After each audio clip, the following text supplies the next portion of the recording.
तो हम देख रहे थे प्रोजेक्टाइल मोशन के कुछ important PYQ previous year question. तो आज का हमारा फर्स्ट क्वेश्चन बोल रहा है, आज का हमारा फर्स्ट क्वेश्चन है ये।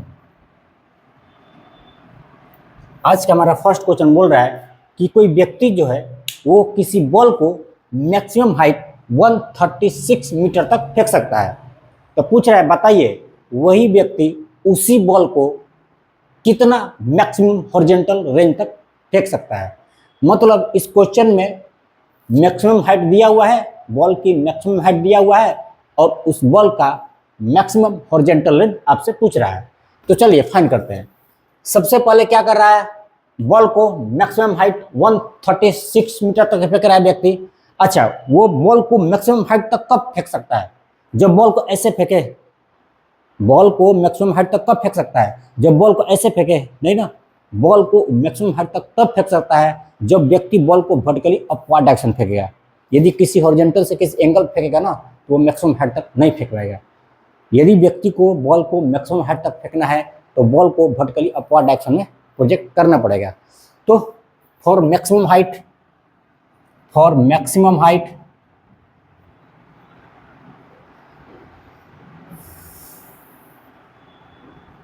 Maximum height of the ball मैं क्या लिखूंगा, वी स्क्वायर बराबर you square plus 2GH।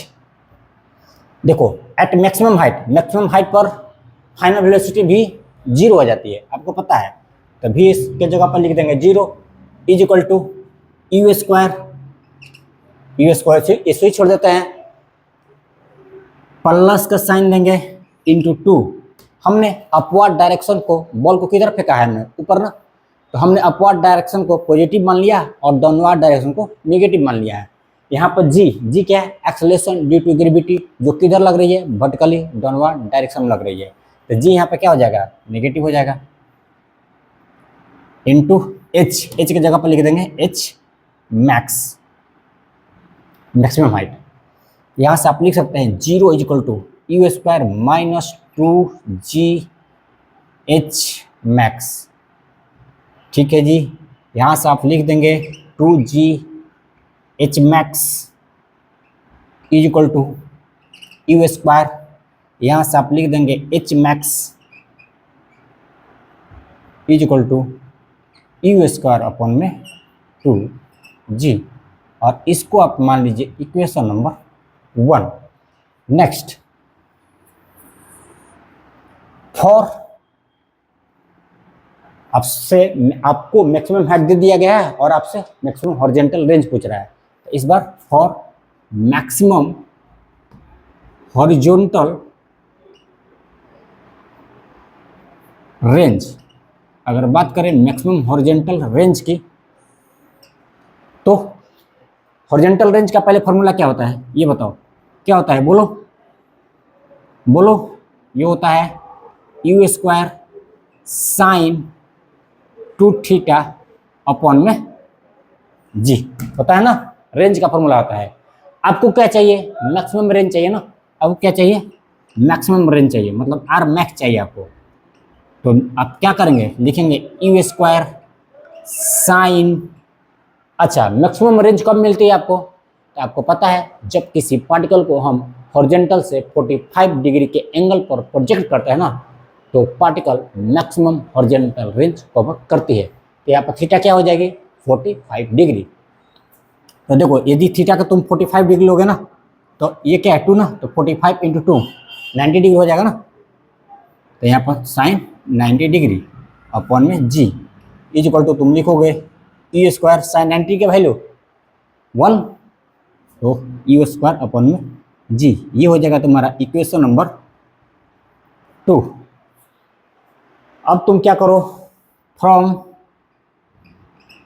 Equation 1 में तुम इक्वेशन 2 को डिवाइड कर दो, इक्वेशन 1 में इक्वेशन 2 को डिवाइड कर दो, या फिर 2 में 1 को डिवाइड कर दो, क्योंकि आपको हॉरिजॉन्टल रेंज निकालनी है ना। तो इक्वेशन 2 में इक्वेशन 1 को डिवाइड कर दो। इक्वेशन 1 कितना है, आर मैक्स अपन कर दीजिए एच मैक्स, इक्वेशन 2 है, इक्वेशन 2 अपने equation 1। R max upon H max हो जाएगा। H max is equal to आप लिखेंगे u square upon g, u square upon g, u square upon g. उसके बाद एच मैक्स होगा यू स्क्वायर अपॉन 2, ये हो जाएगा नीचे यू स्क्वायर अपॉन जी। यहाँ से यू स्क्वायर से जी स्क्वायर चला गया, जी से जी चला गया, दोनों ही कंडीशन में सेम रिलेशन रेसिप्रोकल पार्टिकल को प्रोजेक्ट किया जा रहा है, इसलिए यू स्क्वायर से यू स्क्वायर चला गया, जी से जी चला गया। यहाँ से आप लिख सकते हैं आर मैक्स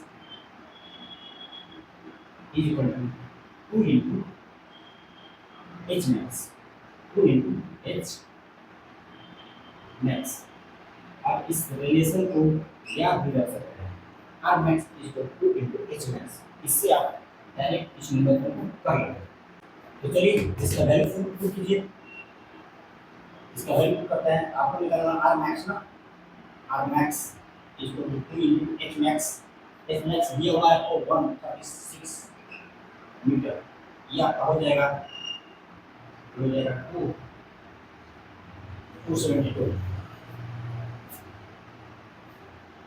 मीटर। तो इस बॉल को मैक्सिमम हॉरिजॉन्टल रेंज कितना तक ले सकता है? 272 मीटर। चलिए नेक्स्ट क्वेश्चन। इसमें आपसे बोल रहा है कि एक बॉल है जिसको ग्राउंड से थीटा एंगल पर प्रोजेक्ट किया जा रहा है with an initial velocity 15 metre per second. कह रहा है कि इस बॉल का हॉरिजॉन्टल रेंज और मैक्सिमम हाइट दोनों इक्वल है, तो बताइए tan थीटा की वैल्यू क्या होगी। तो चलिए फाइंड कीजिए tan थीटा का वैल्यू। इसमें आपसे क्या कर रहा है, हॉरिजॉन्टल रेंज और मैक्सिमम हाइट बराबर है, तो पहले हॉरिजॉन्टल रेंज निकाल लेते हैं। Horizontal range of the ball, range of ball, horizontal range का फॉर्मूला क्या होता है बोलो? You square sine 2 theta upon में जी। ये किसका फॉर्मूला होता है? तो हॉरिजॉन्टल रेंज का फॉर्मूला होता है। और यदि बात करूं मैं मैक्सिमम हाइट, मैक्सिमम हाइट की फॉर्मूला क्या होता है? Maximum height of the ball, height of the ball. यदि मैक्सिमम हाइट, बॉल की मैक्सिमम हाइट की बात करें तो मैक्सिमम हाइट की फॉर्मूला क्या होता है? तो होता है H max is equal to, या फिर मैक्सिमम हाइट को एच से ही डिनोट कर दो। एच क्या है? तो मैक्सिमम हाइट है, इज इक्वल टू नहीं, टू नहीं, you square sine square theta upon में 2g। मैक्सिमम हाइट का फॉर्मूला क्या होता है? एच क्या है? मैक्सिमम हाइट ना, तो मैक्सिमम हाइट का फॉर्मूला क्या होता है? U square sine square theta upon में 2g। क्वेश्चन में कह रहा है कि आर और एच दोनों बराबर है, मतलब हॉरिजॉन्टल रेंज और मैक्सिमम हाइट दोनों आपस में इक्वल है। तो यहाँ पर लिख दीजिए from question R is equal to H. तो आर क्या है? U square sine 2 theta upon में जी, और एच कितना है? U square sine square theta upon में 2g। देखो यू स्क्वायर से यू स्क्वायर चला गया, जी से जी चला गया, यहाँ से तुम लिखोगे साइन 2 थीटा, इसमें क्या बचेगा ऊपर में? साइन 2 थीटा, साइन 2 थीटा, इधर इतना ही बचा sine 2 theta is equal to, इधर क्या बचा? साइन स्क्वायर थीटा अपॉन में जी, साइन स्क्वायर थीटा अपॉन में जी नहीं बचा, 2 बचा, सॉरी, इधर बचा साइन स्क्वायर थीटा अपॉन में 2। यहाँ से तुम लिख सकते हो sign square theta, sign square theta upon में ये वाला इधर चला जाएगा, इसको इधर भेज दो और 2 को इधर लेके चले आओ, अपॉन में sine 2 theta is equal to क्या हो जाएगा? 2 हो जाएगा। 2 इधर चला आया, साइन 2 थीटा इधर चला आया। साइन थीटा को हम क्या लिख सकते हैं? Sine theta into sine theta लिख सकते हैं ना। तुम लिख सकते हो X square is equal to X into X, उस तरह से साइन स्क्वायर थीटा को लिख सकते हैं sine theta into sine theta, like this. Upon में साइन टू थीटा का फॉर्मूला होता है 2 sine theta into cos theta. 2 sine theta into cos theta बराबर होता है sine 2 theta is equal to 2। इधर देखो साइन थीटा अपॉन में cos theta, sine theta upon में कॉस थीटा बराबर क्या हो गया टेन थीटा, और इस साइन थीटा से ये साइन थीटा कट जाएगा, तो तुम लिखोगे टेन थीटा अपॉन में 2 साइन थीटा कट गया, ये 2 बच गया, और साइन अपॉन में कॉस बराबर 10 इज इक्वल टू 2। यहाँ से तुमको टेन थीटा बराबर मिल जाती है 4। ठीक है, तो आपके टेन थीटा का वैल्यू कितनी मिल गई, तो 4। चलिए नेक्स्ट क्वेश्चन। इस क्वेश्चन में बोल रहा है आपसे कि एक पार्टिकल है जिसका पोजीशन टाइम के साथ चेंज हो रहा है, और वो किस तरह से चेंज हो रहा है, तो ये दे दिया इक्वेशन, इस तरह से चेंज हो रहा है। R T equal to 15 t² I cap plus 4 minus 20 t² J cap. उसका पोजीशन कुछ इस तरह से चेंज हो रही है। तो बोल रहा है बताइए उस पार्टिकल का एक्सेलरेशन क्या होगा at time t equal to 1 second. t equal to 1 second पर उस पार्टिकल का पोजीशन क्या होगा, जिस पार्टिकल की पोजीशन टाइम के साथ चेंज हो रही है अकॉर्डिंग टू दिस इक्वेशन। तो चलिए फाइंड करते हैं इसका एक्सेलरेशन। क्वेश्चन में क्या दे रखा है, पोजीशन ऑफ द पार्टिकल दे रखा है ना, क्या देखा है, position of the particle r equal to 15 t² I cap plus 4 minus 20 t² J cap. R क्या है, पोजीशन वेक्टर है। हम क्या करते हैं ना, इनको टाइम के रेस्पेक्ट में डिफरेंशिएट कर देते हैं। इस इक्वेशन को दोनों साइड टाइम के रेस्पेक्ट में डिफरेंशिएट कर दे रहे हैं। तो लिखेंगे हम d अपॉन में dt into R is equal to d upon में dt इंटू 15 t² प्लस ये क्या 4 माइनस 20 t²। एक ब्रैकेट बड़ा वाला ब्रैकेट लगा दीजिए यहाँ पर। आर क्या है, तो पोजीशन ऑफ द पार्टिकल है। आर क्या है, पोजीशन ऑफ द पार्टिकल है जो समय के साथ चेंज हो रही है। तो इस आर को टाइम के रिस्पेक्ट में डिफरेंशिएट करेंगे तो क्या मिल जाएगी, वेलोसिटी मिलेगी। अरे भाई पोजीशन को टाइम के रिस्पेक्ट में डिफरेंशिएट करता है ना, तो आपको वेलोसिटी मिलती है। पोजीशन मतलब डिस्प्लेसमेंट, डिस्प्लेसमेंट में यदि तुम टाइम से डिवाइड करते हो तो क्या मिलती है, वेलोसिटी मिलती है। तो इस आर को टाइम के रिस्पेक्ट में डिफरेंशिएट करोगे तो क्या मिल जाएगी, वेलोसिटी भी मिल जाएगी।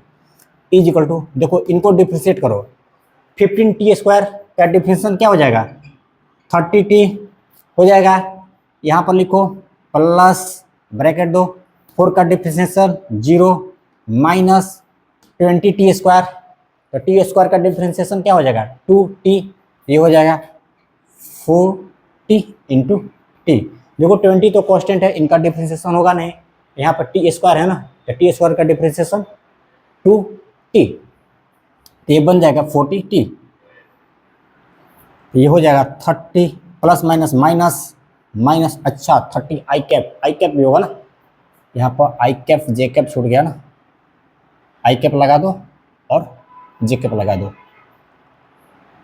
यहाँ भी आई कैप लगा दीजिए और जे कैप लगा दीजिए। तो यहाँ पर लिखेंगे 30 आई कैप प्लस माइनस, इसको थोड़ा साफ साफ करना पड़ेगा भाई,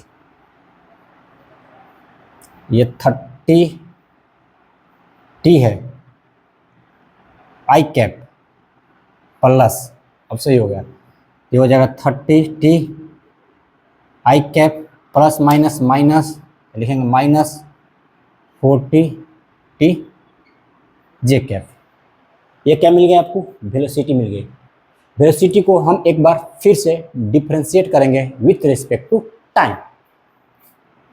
मतलब v बराबर को कितना मिल गया, v बराबर इतना मिल गई 30 t i cap minus 40 t j cap. तो इस इक्वेशन को टाइम के रिस्पेक्ट में हम डिफरेंशिएट कर देंगे। तो हम लिखेंगे d अपॉन में d t into v is equal to d upon में d t into 30 t i cap minus 40 t j cap.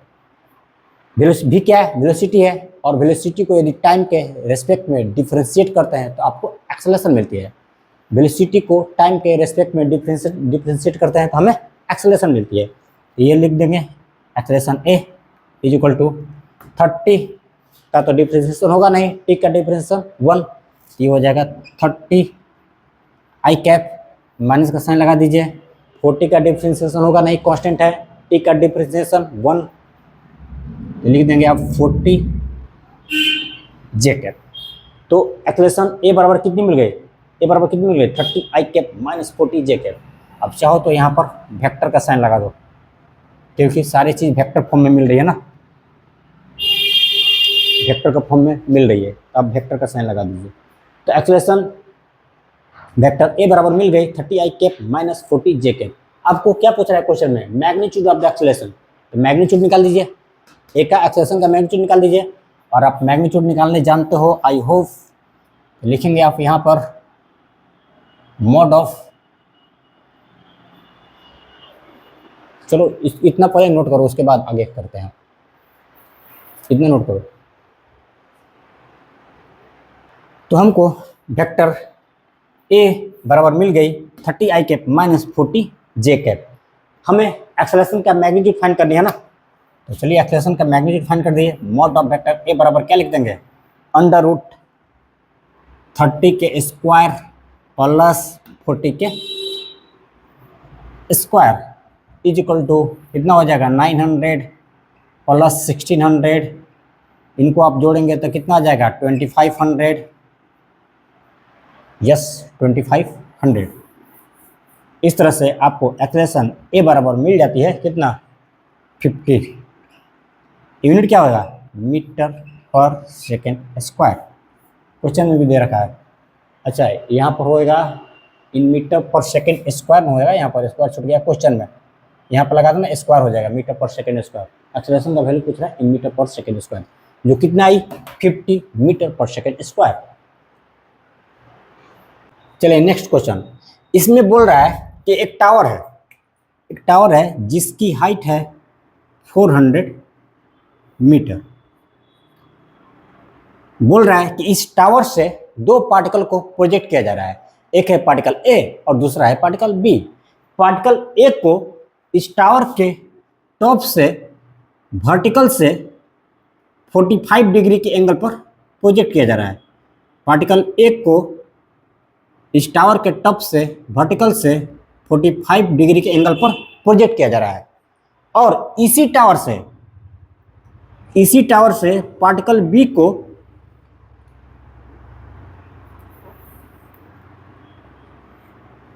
इसी सेम टावर से पार्टिकल बी को प्रोजेक्ट किया गया है from the top of the tower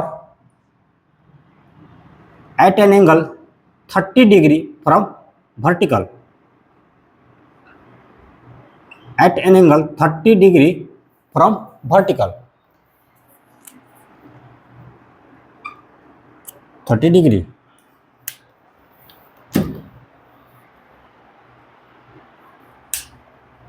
देखो tower same है और सेम टावर से ही दो पार्टिकल को फेंका जा रहा है। मैं आपको समझाने के लिए अलग अलग डायग्राम बना दिया हूँ। सेम टावर के टॉप से दो पार्टिकल को प्रोजेक्ट किया जा रहा है, एक पार्टिकल ए है जिसको वर्टिकल से 45 डिग्री के एंगल पर प्रोजेक्ट किया जा रहा है, दूसरी पार्टिकल बी है जिसको वर्टिकल से 30 डिग्री के एंगल पर प्रोजेक्ट किया जा रहा है। और आपसे वी ए और वी बी की रेशियो पूछ रहा है। वी ए क्या है तो projected speed of the particle A, V B क्या है projected speed of particle B. इन दोनों का रेशियो पूछ रहा है वी और वी बी का। तो चलिए फाइंड करते हैं। तो देखो वी ए जो है वर्टिकल से 45 डिग्री का एंगल बना रहा है, तो यदि मैं बात करूं कि इस वी ए का हॉरिजॉन्टल कंपोनेंट कितना हो जाएगा, इस वी ए का हॉरिजॉन्टल कंपोनेंट कितना हो जाएगा, तो वो हो जाएगा वी ए कॉस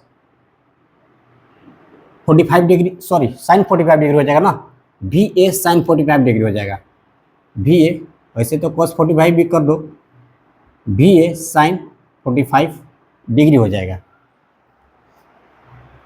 इस वी ए का वर्टिकल कंपोनेंट क्या हो जाएगा, तो V A sine 45 degree, horizontal component क्या हो जाएगा, तो वी ए सॉरी इस वी ए का वर्टिकल कंपोनेंट क्या हो जाएगा, तो वी ए कॉस 45 डिग्री, और हॉरिजॉन्टल कंपोनेंट क्या हो जाएगा, तो वी ए साइन 45 डिग्री। मैंने बोला वी ए कॉस 45 डिग्री भी हो सकता है, क्यों, क्योंकि यदि ये वी ए वर्टिकल से 45 डिग्री क्या एंगल बना रहा है, तो हॉरिजॉन्टल से भी तो 45 डिग्री का एंगल बनाएगा ना, तो VA cos 45 डिग्री भी कीजिएगा ना तो ही सही है, और VA sin 45 डिग्री कीजिएगा तो भी सही है। हमने वर्टिकल से एंगल बना हुआ है, तो VA का जो हॉरिजॉन्टल कंपोनेंट कितना हो जाएगा, तो VA sin 45 डिग्री, और वर्टिकल कंपोनेंट हो जाएगा VA cos 45 डिग्री। हमें वर्टिकल कंपोनेंट से कोई लेना देना नहीं है, उसका कोई काम नहीं है, इसलिए उसको मैं नहीं लिख रहा हूँ। चलो पार्टिकल बी के बारे में सोचते हैं। पार्टिकल बी में जो VB है वो वर्टिकल से कितने डिग्री का एंगल बना रहा है, तो 30 डिग्री का एंगल बना रहा है। तो इस VB का वर्टिकल कंपोनेंट क्या हो जाएगा, तो VB cos 30 डिग्री, और इस VB का हॉरिजॉन्टल कंपोनेंट क्या हो जाएगा, हॉरिजॉन्टल कंपोनेंट क्या हो जाएगा, तो वो हो जाएगा VB sin 30 डिग्री। ठीक है, इस VB का हॉरिजॉन्टल कंपोनेंट हो जाएगा VB sin 30 डिग्री। अब चलो फॉर पार्टिकल ए, यदि मैं बात करूं for particle A, particle A के देखो, पार्टिकल ए में VA का हॉरिजॉन्टल कंपोनेंट क्या है, तो VA sin 45 डिग्री। और आप जानते हो कि प्रोजेक्टाइल मोशन में horizontal component of the velocity constant होता है throughout the motion. Projectile motion में horizontal component of the velocity constant होता है थ्रू आउट द मोशन। तो VA sin 45 डिग्री क्या होने वाली है, तो कांस्टेंट होने वाली है थ्रू आउट द मोशन। और जब भी वेलोसिटी कांस्टेंट होती है उसके लिए हम एक फार्मूला यूज करते हैं, क्या है, S बराबर VT। S के जगह पर क्या लिखेंगे, S के जगह पर क्या लिखेंगे, हॉरिजॉन्टल डिस्टेंस मतलब हॉरिजॉन्टल रेंज RA मतलब horizontal range of particle A is equal to VA के जगह पे लिख देंगे VA sin 45 degree, VA sin 45 degree. मैं हॉरिजॉन्टल रेंज निकालने जा रहा हूँ ना, हम क्या करें, हॉरिजॉन्टल रेंज निकाल रहे हैं, तो वेलोसिटी का हॉरिजॉन्टल कंपोनेंट ही लेंगे ना, इसलिए हमने V के जगह पे क्या लिख दिया, VA sin 45 degree into T को आप कैपिटल T ले लीजिए। ठीक है, time of flight, capital T क्या है, टाइम ऑफ फ्लाइट। चलिए ओके, इसी तरह से for particle B, particle B की बात करते हैं, तो इसके लिए लिखेंगे, देखो इसके लिए भी सेम कॉन्सेप्ट, इनका भी जो VB है ना, इनका हॉरिजॉन्टल कंपोनेंट पार्टिकल बी के जो horizontal component of the velocity होगा ना, वो क्या होगा, कांस्टेंट होगा थ्रू आउट द मोशन, क्योंकि प्रोजेक्टाइल मोशन में horizontal component of the velocity constant होती है। तो इनका भी VB sin 30 डिग्री कांस्टेंट होगा through out the motion.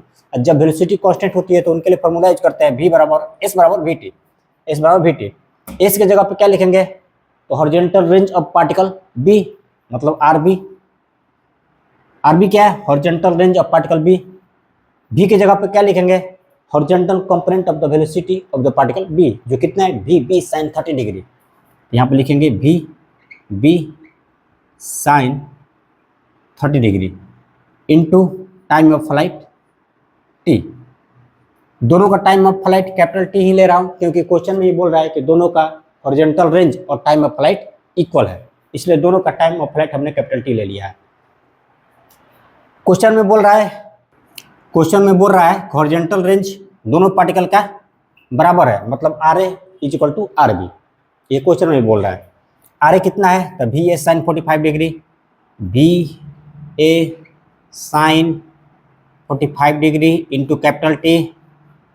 RB कितना है, तो VB sin 30 degree into capital T, VB sin 30 degree into capital T। तो इतना आप नोट कीजिए।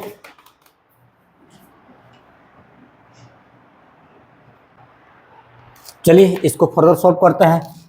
तो यहाँ से लिखेंगे VA sin 45 डिग्री का वैल्यू 1/√2 कितना हो जाएगा, 1/2 इज इक्वल टू, अच्छा T से T चला जाएगा ना, T से T चला जाएगा क्योंकि दोनों का टाइम ऑफ फ्लाइट सेम है। यहाँ पर लिखेंगे VB sin 30 डिग्री का वैल्यू 1/2। चलिए इनको मिटा दीजिए, हो गया इनका काम। यहाँ से हम लिखेंगे, अच्छा हमसे क्या पूछ रही है, VA और VB का रेशियो पूछ रहा है ना, हमसे पूछ रहा है VA और VB का रेशियो, तो VA अपन में VB, इस VB को इधर लेके आ गए हम, और ये √2 उधर चला जाएगा, ये हो जाएगा √2/2। यहाँ से क्या करेंगे, अच्छा, इस इक्वेशन को हम क्या कर देंगे ना, √2 और √2 से, √2 अपन में √2 से मल्टीप्लाई कर देंगे। इस इक्वेशन को √2 अपन में √2 से मल्टीप्लाई कर देंगे, तो ये आपको मिल जाएगा VA अपन में VB इज इक्वल टू, देखो √2 इंटू √2 2, तो ये और ये आपस में कट जाएंगे, तो कितना हो जाएगा 1 अपन में √2। इस तरह से तुमको VA इज टू VB बराबर कितनी मिल गई, 1:√2।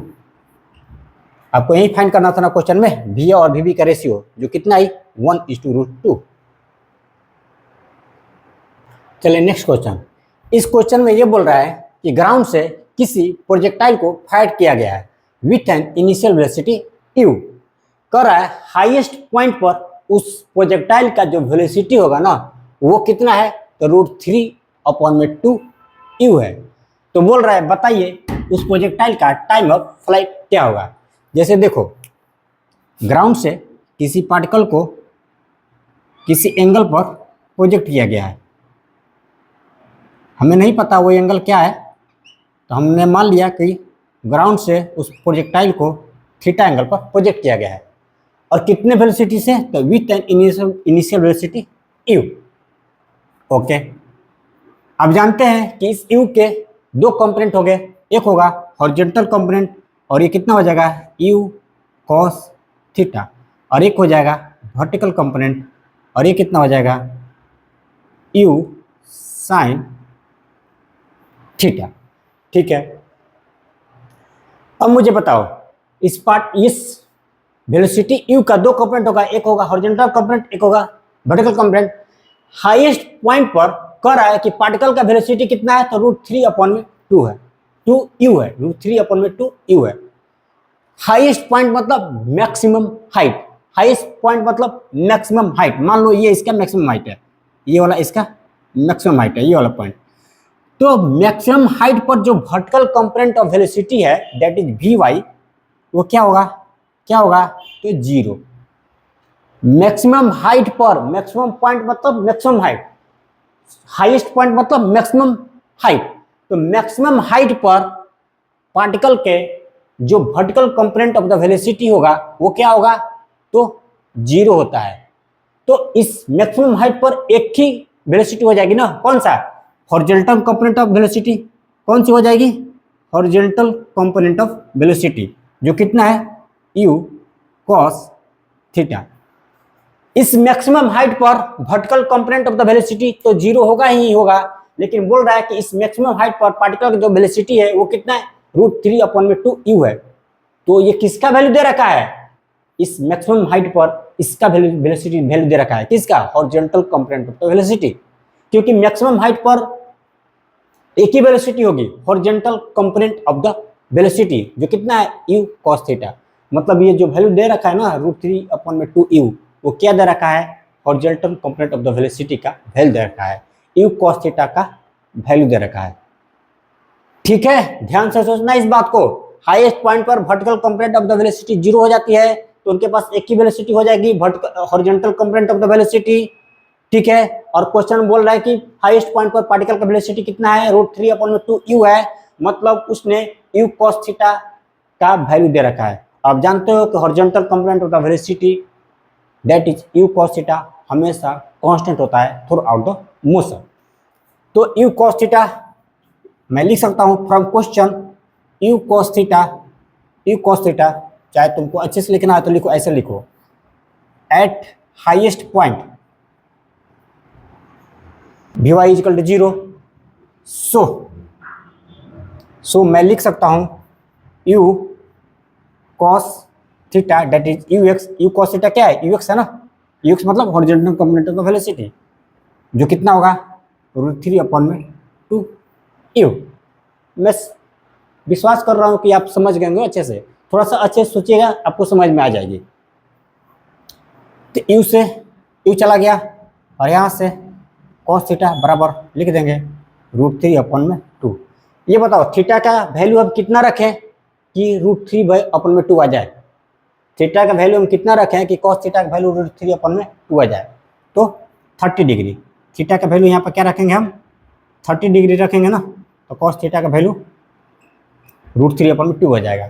इस तरह से थीटा का वैल्यू कितना मिल गया 30 डिग्री, मतलब पार्टिकल को ग्राउंड से कितने एंगल प्रोजेक्ट किया गया है, तो 30 डिग्री के एंगल पर प्रोजेक्ट किया गया है।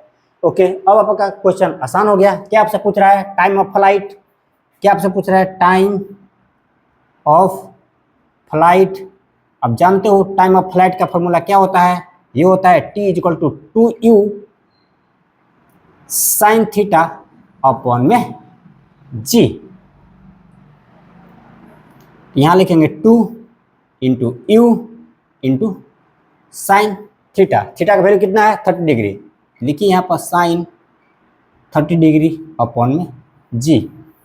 यहाँ से हम लिखेंगे t equal to 2 into U sine 30 degree का वैल्यू 1 साइन 30 डिग्री का वैल्यू तो 1 अपॉन में 2, यहाँ पर 2 इंटू जी साइन 30 डिग्री का वैल्यू 1 अपॉन में 2, ये हो जाएगा 2u अपॉन में 2 इंटू जी, 2 से 2 चला जाएगा। इस तरह से time of flight t equal to हो जाएगा u अपॉन में g, और यही आपका आंसर है, time of flight equal to u upon में g। चलिए नेक्स्ट क्वेश्चन, इसमें बोल रहा है कि एक पार्टिकल है जिसको ग्राउंड से 30 डिग्री के एंगल पर प्रोजेक्ट किया गया है। एक पार्टिकल है जिसको ग्राउंड से 30 डिग्री के एंगल पर प्रोजेक्ट किया गया है। ओके, पार्टिकल का स्पीड दे रखा है नहीं, मान लो with an initial velocity u से प्रोजेक्ट किया गया है। आगे कह रहा है कि पार्टिकल जो है ना प्रोजेक्ट करने के बाद पार्टिकल का जो हाइट होता है from the ground after 3 second और 5 सेकेंड सेम मिलती है। प्रोजेक्ट करने के ठीक 3 सेकेंड के बाद और 5 सेकेंड के बाद देखा गया कि पार्टिकल का हाइट ग्राउंड से सेम है। तो मान लो 3 सेकेंड के बाद पार्टिकल यहाँ पहुंची, 3 सेकेंड के बाद मान लो पार्टिकल यहाँ पहुंची और 5 सेकेंड के बाद पार्टिकल यहाँ पहुंच गया। प्रोजेक्ट करने के ठीक 3 सेकेंड के बाद पार्टिकल यहाँ पहुंची और प्रोजेक्ट करने के बाद ठीक 5 सेकेंड, प्रोजेक्ट करने के ठीक 5 सेकेंड के बाद पार्टिकल यहाँ पहुंच गए। यहाँ पर कब पहुंची है 3 सेकेंड के बाद, यहाँ पर कब पहुंची है 5 सेकेंड के बाद, यहाँ पर 5 सेकेंड के बाद पहुंची है पार्टिकल, और यहाँ पर 3 सेकेंड के बाद पहुंची है पार्टिकल। कर रहा है 3 सेकेंड और 5 सेकेंड पर पार्टिकल का हाइट जो होता है ना ग्राउंड से वो सेम है, मतलब ये वाला हाइट यदि h है, ये वाला हाइट यदि h है तो ये वाला हाइट कितना होगा, तो h ही होगा। ये वाला हाइट h है तो ये वाला हाइट भी h ही होगा। देखो दोनों y एक्सिस पर सेम पॉइंट पर काटेंगे ना, दोनों y एक्सिस पर सेम पॉइंट पर काटेंगे तो दोनों का हाइट तो सेम होगा ही। यस, ये यदि h है तो ये भी h होगा और ये भी h होगा, ये यदि h है ये भी h होगा और ये भी h होगा। चलिए ठीक है, तो आपसे क्या पूछ रहा है पार्टिकल का इनिशियल वेलोसिटी u, पार्टिकल पूछ रहा है कि पार्टिकल को किस इनिशियल वेलोसिटी से प्रोजेक्ट किया गया है। ओके, और एंगल दे रखा है इसने कितना 30 डिग्री का। तो यदि आप ये डायग्राम समझ गए ना तो आपके लिए क्वेश्चन बहुत इजी है। देखो पार्टिकल को जब फाइट किया गया ना, पार्टिकल को ग्राउंड से जब फाइट किया गया एट एंगल 30 डिग्री, तो पार्टिकल 3 सेकेंड के बाद यहाँ पहुँचता है, फिर आगे जाएगा, आगे से आगे जाएगा, प्रोजेक्ट करने के ठीक 5 सेकेंड के बाद पार्टिकल यहाँ पहुँच रहा है। तो बोल रहा है कि ऐसा देखा गया कि पार्टिकल का जो हाइट है ग्राउंड से ना 3 सेकेंड और 5 सेकेंड पर इक्वल है। यदि ये h है, ये वाला h है तो ये भी h होगा। आपसे इनिशियल वेलोसिटी u पूछ रहा है, मतलब पार्टिकल को किस वेलोसिटी से प्रोजेक्ट किया गया है। चलिए अब जानते हैं time of flight. Time of flight t बराबर होता है 2u साइन थीटा अपॉन में जी। ये सब फॉर्मूला आपको याद होना चाहिए। ओके, यहां से मैं लिखूंगा। अच्छा, टाइम ऑफ फ्लाइट कितना हो जाएगा, देखो ध्यान से सुनिए एक और बार। यहां से यहां तक का हाइट कितना है, तो h है, ठीक है। पार्टिकल यहां से यहां पहुंचने में कितना समय लगा रहा है, यहां से पॉइंट O से यहां तक पहुंचने में कितना समय लगा रहा है, तब 5 सेकेंड लगा रहा है। यहां से यहां तक आने में पार्टिकल कितना समय लगेगा। टाइम ऑफ फ्लाइट क्या है भाई, पार्टिकल टोटल कितने समय के लिए मोशन किया, यहां से फेंकने के बाद कितनी देर के बाद यहां पर गिरा। तो पार्टिकल यहां से यहां तक पहुंच जा रहा है 5 सेकेंड में, यहां से यहां तक पहुंच जा रहा है 5 सेकेंड में, यहां से यहां तक पहुंच जा रहा है 5 सेकेंड में। लेकिन टाइम ऑफ फ्लाइट क्या होती है, यहां से लेकर के यहां तक। तो मुझे यदि यहां से यहां तक के पहुंचने का समय मिल जाएगा ना, टाइम ऑफ फ्लाइट हमको मिल जाती है। यहां से यहां तक का पहुंचने का समय मिल जाएगा तो टाइम ऑफ फ्लाइट मिल जाएगी। तो देखो ये वाला हाइट कितना h है, यहां से यहां तक हाइट कितना है h है, तो यहां से भी यहां तक हाइट कितना है h है ना। मान लो ये पॉइंट P है, ये पॉइंट P है, तो यदि यहां से यहां तक का हाइट h है तो यहां से यहां तक का भी हाइट कितना है, तो h ही होगा, h है ना। तो जब पार्टिकल यहां से यहां तक पहुंचने में 3 सेकेंड लगा रहा है तो यहां से यहां तक पहुंचने में कितना समय लगाएगा, कितना लगाएगा 3 सेकेंड। क्योंकि जब पार्टिकल को आप अपवर्ड डायरेक्शन में फेंकते हैं ना तो इसका असेंडिंग टाइम डिसेंडिंग टाइम के बराबर होती है। इसको हम बोलेंगे असेंडिंग टाइम और यहाँ से यहाँ तक के बोलेंगे डिसेंडिंग टाइम। तो पार्टिकल यहाँ से यहाँ तक पहुँचने में जितना समय लगाएगा ना उतना ही समय लगाएगा पार्टिकल यहाँ से यहाँ तक पहुँचने में। तो यहाँ से यहाँ तक पहुँचने में कितना समय लगा रहा है, तो 3 सेकेंड। तो यहाँ से यहाँ तक भी पहुँचने में कितना समय लगाएगा, तो 3 सेकेंड ही लगाएगा, ठीक है ना। क्योंकि ascending time is equal to descending time, दोनों का हाइट सेम है ना। तो यहाँ पर टाइम ऑफ फ्लाइट क्या लिख देंगे, तो यहाँ से यहाँ तक पहुँचने का, यहाँ से यहाँ तक पहुँचने में 5 सेकेंड, लिखेंगे 5 सेकेंड।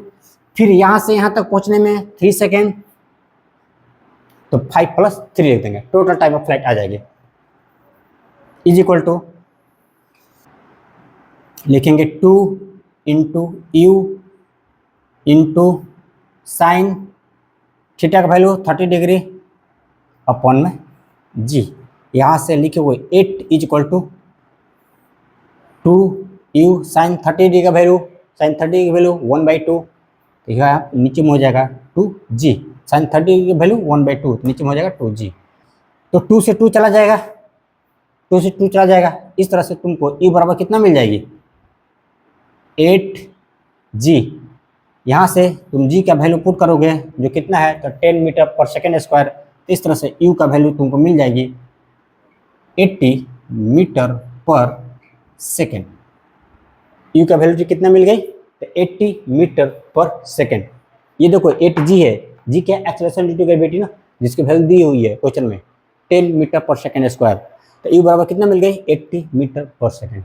तो ये था कुछ PYQ previous year question of JEE main. आप इसको स्वयं से खुद से प्रैक्टिस कीजिएगा, क्योंकि जब तक आप स्वयं से प्रैक्टिस नहीं करेंगे ना तब तक आपको इस किसी भी क्वेश्चन पर प्रैक्टिस पकड़ नहीं बनने वाली है, किसी भी क्वेश्चन पर ग्रिप नहीं होने वाली है।